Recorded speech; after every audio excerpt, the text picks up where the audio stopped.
there's not a planning committee or a development control committee goes by without yet more residential extensions, and some quite substantial. We're not just talking about a door porch or even a conservatory, but we're talking like 2-storey extensions plus a further ground floor extension, loft extensions, dormer windows. Does it not, once again, the cumulative effect of those over the last year or two, should we not be raising the question of possible revaluations for council tax banding purposes?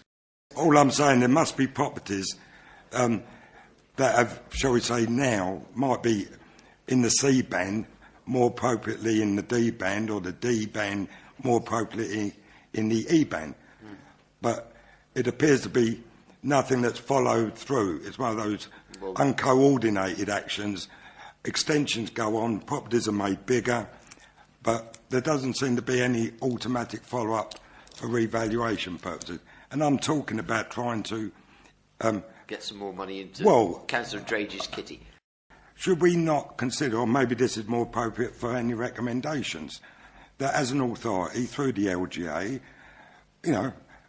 make the case justifying interim revaluations? Would you like to comment, Mr. Can York? I just come back on that, because you've sometimes got to be careful what you wish for.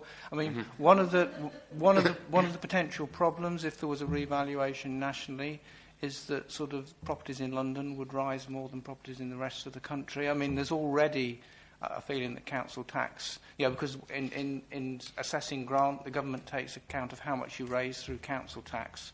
And somebody like Liverpool with sort of a lot of houses in Band A and Band B is in a very different position to somebody like Sutton. And the feeling is that if there was a revaluation, particularly if they added a couple of bands at the top, then the impact on London and the South East in the way that the cake is shared out nationally would be not very good. And whenever it comes up, we talk about a separate sort of look at London. I think from what you say, Mr. York, while Councillor Kane's idea may be very nice, we'll park it.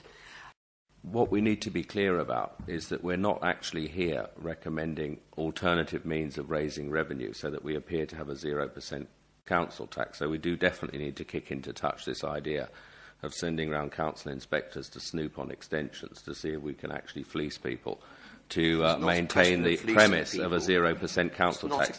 So can I have your guidance, Chair, that we're certainly not going to be pushing that suggestion? We're not talking about that at the moment, no. Or ever? I didn't say ever. Right, ever is far too long. Thank you.